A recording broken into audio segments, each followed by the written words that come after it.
அப்போ 25 வருஷமா ஃபாஸ்ட் ட்ராக்கோட கஸ்டமராக இருக்கேன்னு நானும் பெருமையாக சொல்லிக்கலாம். Download fast track taxi. 25ஆம் ஆண்டு வேளாண் துறையின் வளர்ச்சி 15 விழுக்காடாக குறைந்து விட்டதாக மத்திய அரசின் புள்ளி விவரங்கள் தெரிவிக்கின்றன. இது மிகவும் கவலை அளிக்கிறது. தமிழ்நாட்டில் 60 விழுக்காடு மக்கள் வேளாண்மையை முதன்மை வாழ்வாதாரமாக கொண்டுள்ளனர். ஆனால் வேளாண்மை வேகமாக வளர்ந்தால்தான் விவசாயத்தை நம்பி உள்ள மக்களின் வாழ்வாதாரம் பெருகும். அதனால் வேளாண் வளர்ச்சிக்கு அதிக முக்கியத்துவம் தர வேண்டும். கடந்த ஆண்டில் தமிழ்நாட்டின் ஒட்டுமொத்த பொருளாதாரம் 9.69 வளர்ச்சி அடைந்திருக்கிறது. சேவைத்துறை 12.7 விழுக்காடும், உற்பத்தி துறை 9 விழுக்காடும் வளர்ச்சி அடைந்துள்ளன.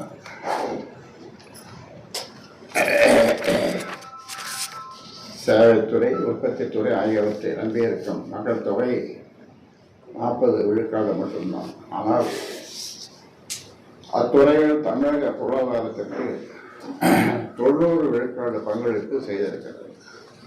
ஆனால் 60 விழுக்காடு மக்களின் வாழ்வாதாரமாக திகழும் வேளாண் துறை வெறும் 10 விழுக்காடு மட்டுமே பங்களித்திருக்கிறது. இதன் மூலம் தமிழ்நாட்டில் உள்ள மக்களின் சராசரி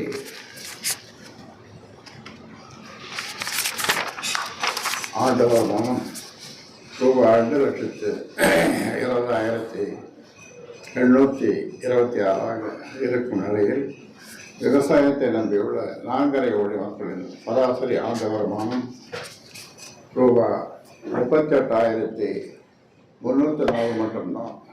இதனால் இருதரப்புக்கும் இடையிலான ஏற்றத்தாழ்வுகள் அதிகரிக்கும். ஏழைகள் மேலும் மேலும் ஏழைகளாவார்கள். பணக்காரர்கள் மேலும் மேலும் பணக்காரர்களாகிக் கொண்டே செல்வார்கள். இந்நிலையை மாற்ற வேளாண் பொருளாதாரத்தை வளர்த்தெடுக்க வேண்டும். வேளாண் துறை முன்னேற வேண்டும் எனில் ஆண்டுக்கு சராசரியாக 4 விழுக்காடு வளர்ச்சி எட்டப்பட வேண்டும். ஆண்டுக்கு 6 விழுக்காடு வளர்ச்சி எட்டப்பட்டால்தான் வேளாண்மை லாபம் தோறும் தொழிலாக மாறும். கடந்த மாதம் வெளியிடப்பட்ட பாட்டாளி மக்கள் கட்சியின் வேளாண் நிதிநிலை நிழல் நிதிநிலை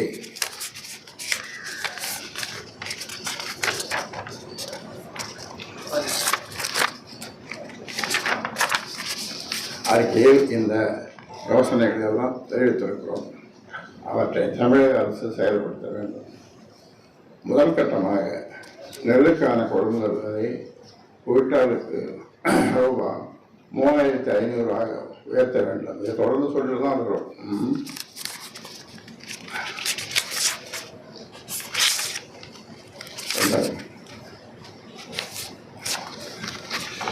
தலைப்பை மட்டும் படிச்சிடுறேன், மீதி உங்களுக்கு அப்படி இது பண்ணி கொடுத்துருக்கேன்.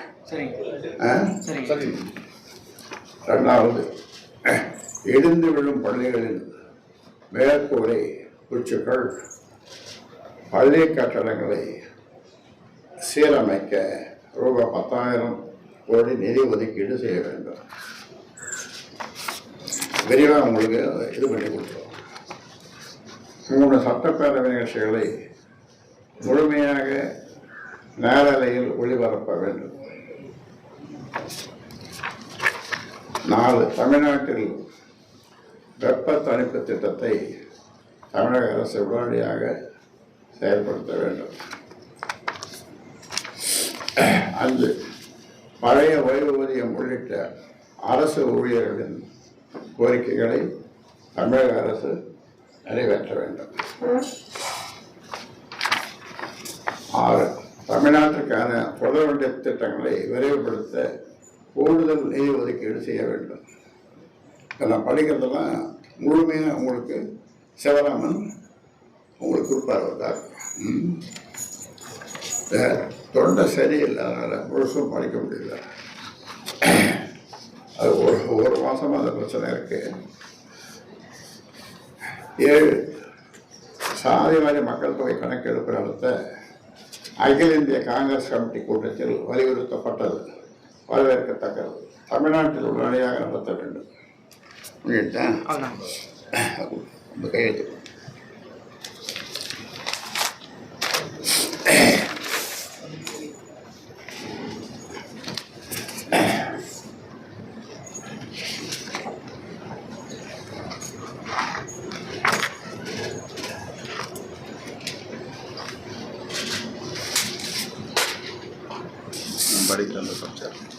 நான் படிக்கின்ற படித்தேன் படிக்கிறது சார்.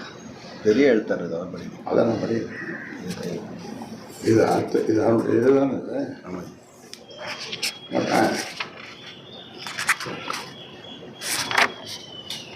அதனுடைய இதுதானே. ஆமாம் ஆமாம், 2ஆம் இதுதான். சரி.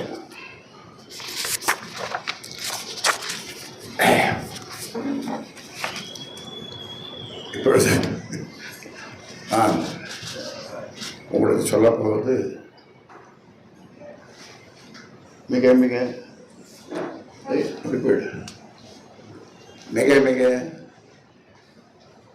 மிக மிக நான்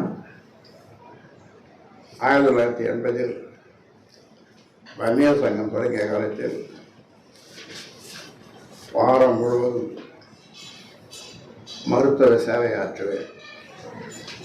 வாரத்தில் இறுதி நாட்களில் சமுதாய பணி ஆற்ற வேண்டி இரவு முழுவதும் அரசு பேருந்துகளில் அவர்களுக்கு கூட இடமில்லாமல் நின்று கொண்டே பல மணி நேரம் பயணம் செய்து சாலை வசதி இல்லாத கிராமங்களுக்கு கூட பல மைல் தூரம் கால்நடையாய் நடந்து வயல்வெளிகளிலும் வாய்க்கால் வரப்புகளிலும் ஏறி இறங்கி மின்சார வசதி இல்லாத கிராமங்களுக்கு கூட லாந்தர் விளக்கில் மங்கிய வெளிச்சத்தில் கிராமம் கிராமமாக சென்று அங்கு கூடியிருப்போர் 10-20 பேர் தான் என்றாலும் நம்பிக்கையோடு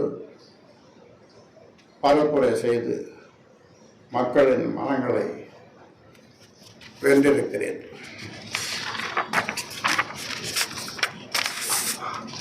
அலங்கார மேடை இல்லை, வண்ண விளக்கு, மலர் மாலை, பொன்னாடை, இப்படி எதுவும் இல்லை. இருக்கிற வசதியை வைத்துக் கொண்டு சிறு மேசை மீதும் மாட்டு வண்டி மீதும் ஏறி நின்று கொண்டே பல மணி நேரம் பேசுவேன். பிறகு அங்கிருந்து பக்கத்துக்கு கிராமத்துக்கு மிதிவண்டியில் பின்புறம் அமர்ந்து செல்வேன். அங்கு சென்றதும் இதே போல அங்கு கூடியிருக்கும் மக்களுக்கு நமது சமுதாய நிலையை அவர்களுக்கு புரியும் வகையில் எடுத்து சொல்வேன். இதற்கே அதிகாலை ஆகிவிடும். பிறகு அதிக அஞ்சை கிடைக்கும் கஞ்சியோ கூடையோ பிடித்துவிட்டு தலையறை கூட இல்லாமல் பாட்டாளிகளின் வீட்டு திண்ணையிலேயே படுத்து உறங்குவேன். தொடக்கத்தில் வேதனைகளும் அவமானங்களுமே மிஞ்சின. பத்திரிகைகளில் பாராட்டில்லை, அரசியல் விமர்சகர்களின் போர்வரை இருப்பினும் எனக்கு ஒன்றே நோக்காக தொடர்ந்து பயணித்தேன். பிறகு எனது நோக்கத்தை புரிந்து கொண்ட மக்கள் என் பின்னால் கிராமம் கிராமமாக அணிதிரண்டு வந்தார்கள். தமிழ்நாடு முழுவதும் பயணித்து பரப்புரை செய்து பலகட்ட போராட்டங்கள், மாநாடுகள், பேரணிகளை நடத்தினேன்.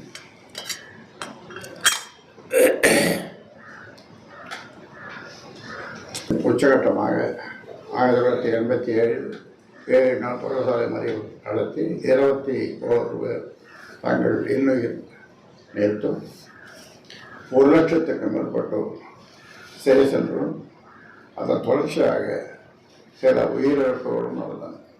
இந்த இழப்புகள் எல்லாம் என் மனதில் தீராத ரணத்தை ஏற்படுத்தினாலும் இன்று வரை அந்நிய சங்கத்தை தொய்வில்லாது உயிரோட்டமாக வழிநடத்தி வருகிறது.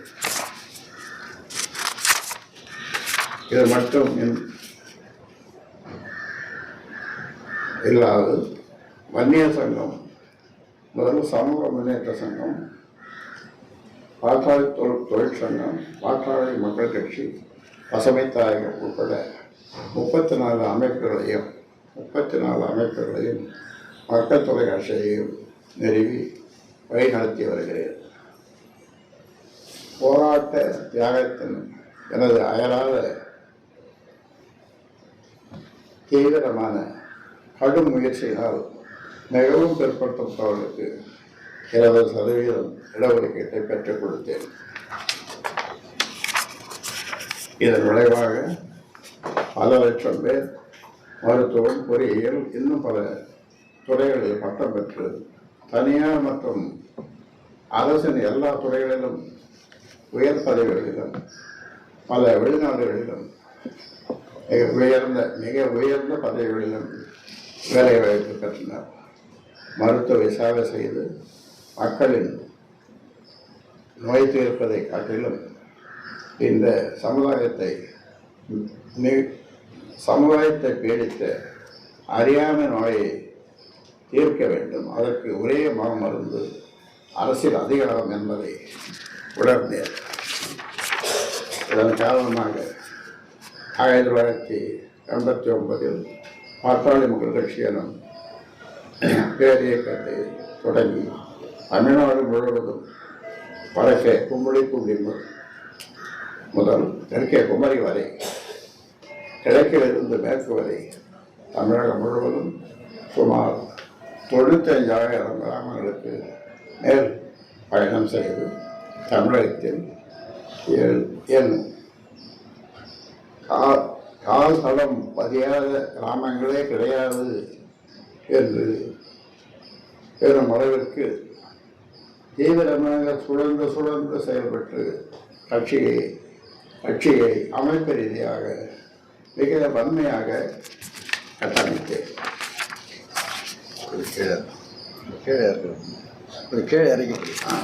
அதன் விளைவாக பல சட்டமன்ற உறுப்பினர்கள், நாடாளுமன்ற உறுப்பினர்கள், மத்திய அமைச்சர்கள், உள்ளாட்சி அமைப்புகளின் பிரதிநிதிகளாக லட்சக்கணக்கான பாட்டாளி தொண்டர்களுக்கு பதவி பெற செய்தேன். எனது செயல்பாடுகளும் போராட்டங்களும் அறிக்கைகளும் பேட்டிகளும் எண்ணற்ற அரசியல் மாற்றங்களை தமிழகம் மட்டுமல்லாது இந்திய அளவில் எல்லோரும் பாராட்ட முடியாத பல சாதனைகளை செய்தனர். உதாரணத்திற்கு இஸ்லாமிய இடஒதுக்கீடு, அருந்ததியர் இடஒதுக்கீடு, மத்திய அரசின் கல்வியில் 27% இடஒதுக்கீடு, மத்திய அரசின் மருத்துவ கல்வியில் பட்டியல் மற்றும் பழங்குடியினர் SC/ST இடஒதுக்கீடு போன்ற பல சமூக நீதி முன்னெடுப்புகள் எனது சாதனைகளாக தொடர்ந்தன.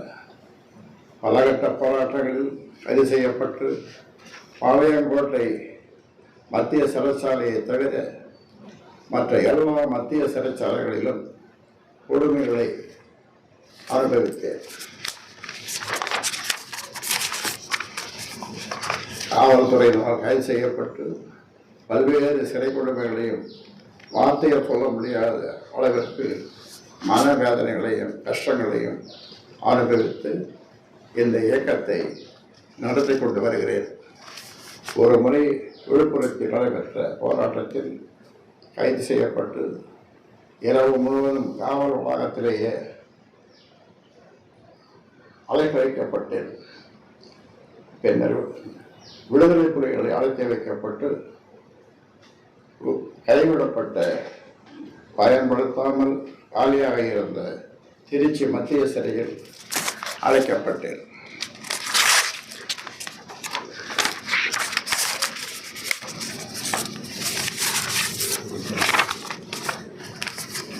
சிறை கொடுமையின் உச்சகட்டமாக உயிர் போய்விடுமோ என்ற பரிதாப நிலையில் சென்னை அப்போலோ மருத்துவமனையில் எனது மார்பை பிளந்து இருதய அறுவை சிகிச்சை செய்யப்பட்டது. லட்சக்கணக்கான பாட்டாளி சொந்தங்களின் அன்பினாலும் பாசத்தாலும் உயிர் பிழைத்து மறுபிறவி எடுத்தேன். எத்தனையோ நாட்கள் உடல்நலம் இல்லாத போதும் நான் ஓய்வெடுத்ததே இல்லை. இத்தகைய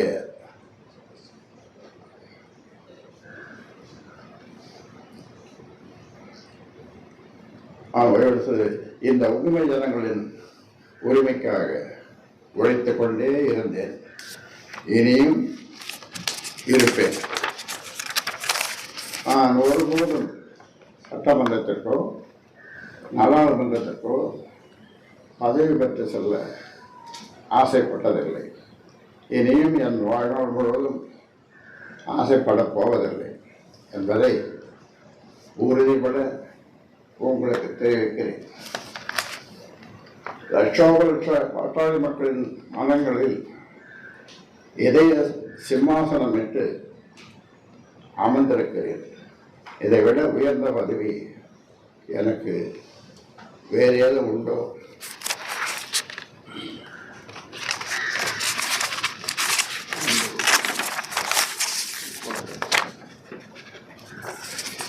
தொடர்ந்து மத்திய அரசு சந்திப்பை இன்று வரை நடத்தி வருகிறேன். ஒவ்வொரு நாளும் நூற்றுக்கணக்கான பாட்டாளி சொந்தங்களும் பொதுமக்களும் எந்த ஒரு முன் அனுமதியும் இல்லாமல் என்னை சந்தித்து செல்கின்றனர்.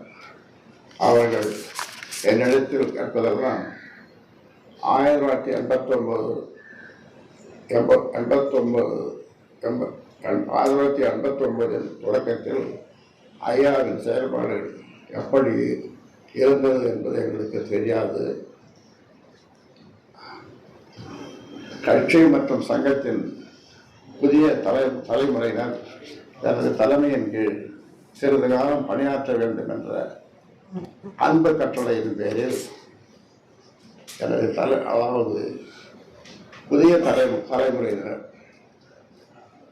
எனது தலைமையின் கீழ் சிறிது காலம் பணியாற்ற வேண்டும் என்ற அன்பு கட்டளையின் பேரில் அதனை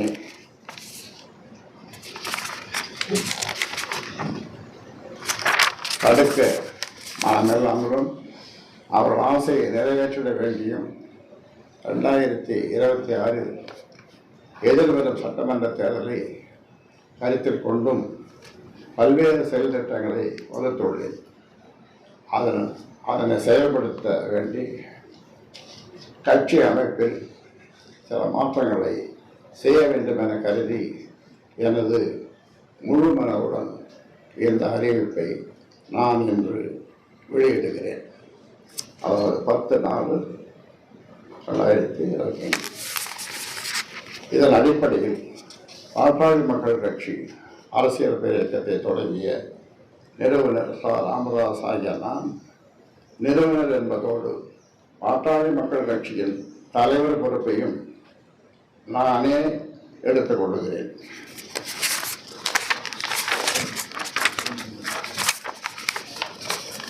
தேர்தலின் வெற்றிக்காக அயராது உழைக்க வேண்டும் என்ற நோக்கில் பாட்டாளி மக்கள் கட்சியின் தலைவராக பொறுப்பு வகித்து வரும் மருத்துவர் அன்புமணி ராமதாஸ் பாட்டாளி மக்கள் கட்சியின் செயல் தலைவராக நியமனம் செய்கிறேன்.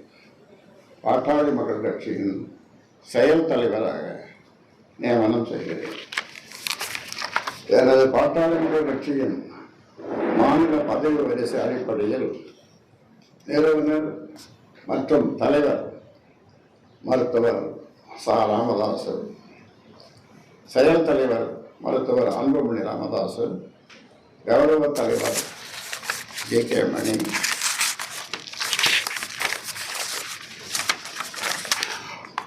பொதுச் செயலாளர் வடிவேலராமன், பொருளாளர் திலகவர்மா, மாநில துணைத் தலைவர்கள், துணை பொதுச் செயலாளர்கள், அணி பொறுப்பாளர்கள் உள்ளிட்ட அனைத்து பொறுப்பாளர்களும் தற்போது உள்ளவாறே அமைப்பு ரீதியாக செயல்படுவார்கள். இந்த அறிவிப்பை ஏற்று பாட்டாளி மக்கள் கட்சியினர் ஒன்றுபட்ட உணர்வோடு தீவிரமாக செயல்பட்டு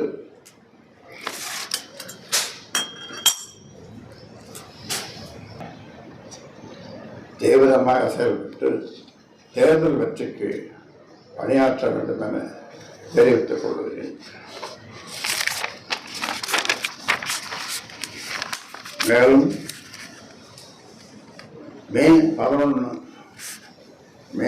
11 மாமல்லபுரத்தில் நடைபெறும் வன்னியர் இளைஞர் பெருவிழா மாநாடு இதுவரை கண்டிராத அளவிற்கு மாபெரும் வெற்றி மாநாடாக நடத்திட மாநாட்டு குழு தலைவராக நியமனம் செய்யப்பட்டுள்ள மருத்துவர் அன்புமணி ராமதாஸ் அவர்களோடு இணைந்து ஒன்றுபட்ட உணர்வோடு உழைக்க வேண்டும் என தெரிவித்துக் கொள்கிறேன்.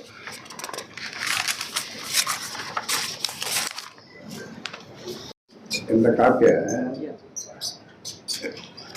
வேணுமா? ஒரு காப்பி கொடுத்துருந்தீங்க.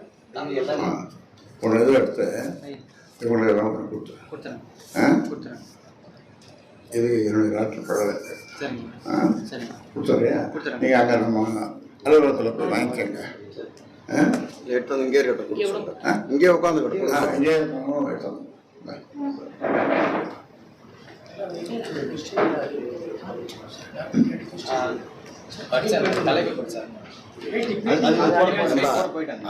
அது தனி, இது தனி. இது அந்த பிரிண்ட் ஐயா அறிக்கை கொடுத்தது தனியாக. அதே தான் என்னுடைய லெட்டர் பேட், அது தனி. இது வந்து லெட்டர் பேட்ல இல்லை, அதே தான். சரிங்க ஐயா, சரிங்க. இது தனியாக வரும், இது கொஞ்சம் பெரிய எழுத்துல இருக்கும் நீங்கள் படிக்கிறதுக்கு. இது தனி, அது தனி. இது ஒரு காப்பி, அது ஒரு காப்பி. எல்லாம் எல்லாமே. இது இன்னைக்கு பத்திரிகை சந்திப்பு, அது தனி. அது ஒரு காப்பி உங்களுக்கு கொடுப்போம். அதுக்கு ஒரு காப்பி, இந்த ஒரு காப்பி.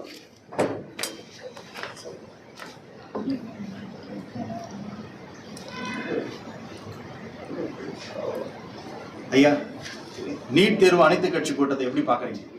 தமிழ்நாட்டில் நடந்த நீட் தேர்வுக்கான அனைத்து கட்சி கூட்டத்தை எப்படி பார்க்குறீங்க? தமிழ்நாட்டில் நீட் தேர்வு இருக்கவே கூடாது, இருக்கவே கூடாது, இருக்கவே கூடாது என்று முதலாக குரல் கொடுத்து போராடியவன் ராமதாஸ், பாட்டாளி மக்கள் கட்சி.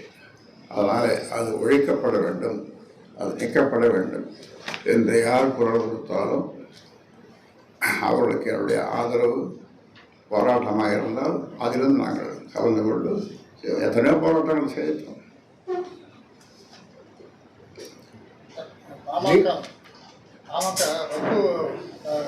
சட்டத்துக்கு எதிராக குரல் கொடுத்துள்ளது. ஆனால் மாநிலங்களவையில் அன்புமணி அதுக்கு எதிராக அந்த இதில் கலந்துக்காமல் புறக்கணித்திருக்கிறாரு. பாஜகவுடைய கூட்டணி இருக்கிறதால ஒட்டுமொத்த மாநிலத்தை எதிர்த்து குரல் கொடுக்காம இருக்கிறாங்க அப்படின்ற மாதிரி பாமக. இந்த கேள்விக்கு பதில் அவரிடமிருந்து கிடைக்கும்.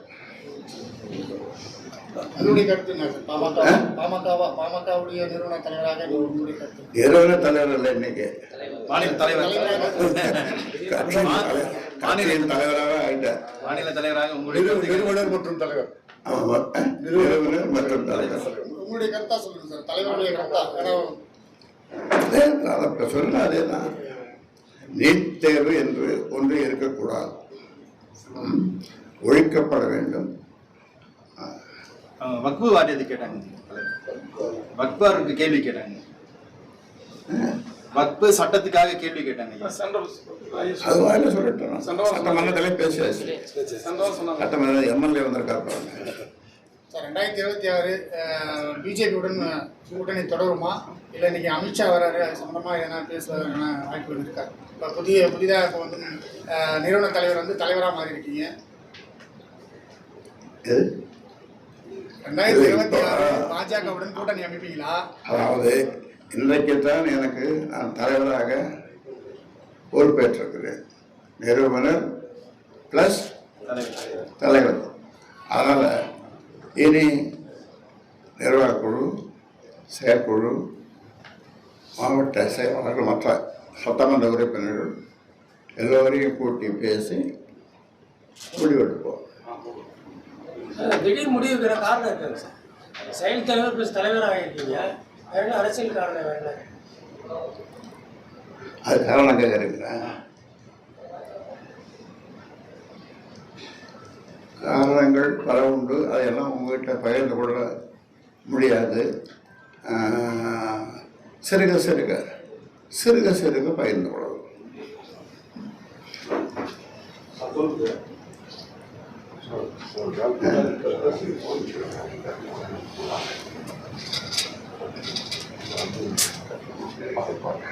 அப்புறம் ஒரு ஜெனரல் கோடை காலம் தொடங்கிய நிலையில மருத்துவராகி உங்களுடைய ஆலோசனை பொதுமக்களுக்கு? பொதுமக்களுக்கு நிறைய தண்ணி குடிக்கணும். நல்ல தண்ணியாக குடிக்கணும். காய்ச்சி வடிகட்டியே காய்ச்சி குடிக்கணும். வேற என்ன, இப்போ இந்த காலத்திலேயாவது நம்ம நிறைய ஒரு வீட்டுக்கு ஒரு 10 மரங்களை வைக்கிறதுக்கு முயற்சி செய்யணும். போன கோடை போன நாளில் அதுக்கு முன்னால் இதே நாளில் ஏப்ரல் மே மாதத்தில் பழம் காய்க்கிற மரமாக வச்சேன். 7770 எவ்வளவு 7770 பழம் காய்க்கிற மரம். உங்களுக்கு வேணுமா? அது 15 வருஷம் பொறுத்து தான் பழம் காய்க்கும். இப்போ உடனே காய்ச்சாது. ஏன்னா ரகசியமாக வீட்டில் கேட்குற தலைமை சொன்னால் அந்த பழம் காய்ச்சது அது இன்னும் மரபாடுன்னு கேட்பார். நம்ம ஊரில் நிறைய இருக்குது. அது இந்த பனை மரம் இருக்க, அது பழம் காய்க்கிற மரம் தானே. அது மாதிரி நிறைய தேக்கு மரம், அந்த மாதிரி நிறைய இருக்குது. பூச மரம் அதெல்லாம் 15 வருஷம் 7 வருஷம் பொறுத்து பணம் காய்க்கும். 2026 எலெக்ஷன் வந்து தாவரைக்காகவும் திமுகவும் தான் போட்டியா இருக்குன்னு விஜய் தெரிவிச்சிருக்காரு. 2026 தேர்தல் தமிழக வெற்றி கழகத்துக்கும் திமுகவுக்கும் தான் போட்டி, மற்ற கட்சிக்கு போட்டி இல்லை அப்படின்னு சொல்லிட்டு நடிகர் விஜய் சொல்லியிருக்காருன்னு சொல்லியிருக்காங்க. அது அவங்களுடைய கருத்துக்களை சொல்றாங்க, அவ்வளவுதான். மறைமுகமா திமுக தவிர்த்து மற்ற கட்சியோட கூட்டணி அமைச்சுள்ள வாய்ப்பு இருக்குன்றதெல்லாம் எடுத்துக்க வேண்டியிருக்காங்க. திமுக தவிர்த்து மற்ற கட்சியோட கூட்டணிக்கு தயார் அப்படின்னு அவர் மறைமுகமா சொல்ற மாதிரி தான் இருக்குது. அதை எப்படி பாக்குறீங்க? அதுக்கான உள்நோக்கம், அதுக்கான விமர்சனங்கள்லாம் வந்து எனக்கு தேவையில்லை. அது இப்பொழுது தேவையில்லை. நான் எப்பவுமே கலைஞர் தான் சொல்லுவார். என்ன சொல்லுவார் கலைஞர்? எதை சொன்னாலும் நாகரிகமாக இருக்கணும், நளினமாக இருக்கணும், நளினமாக இருக்கணும், நாகரிகமாக இருக்கணும்னு சொல்லி 25ஆம் ஆண்டு வேளாண் துறையினர்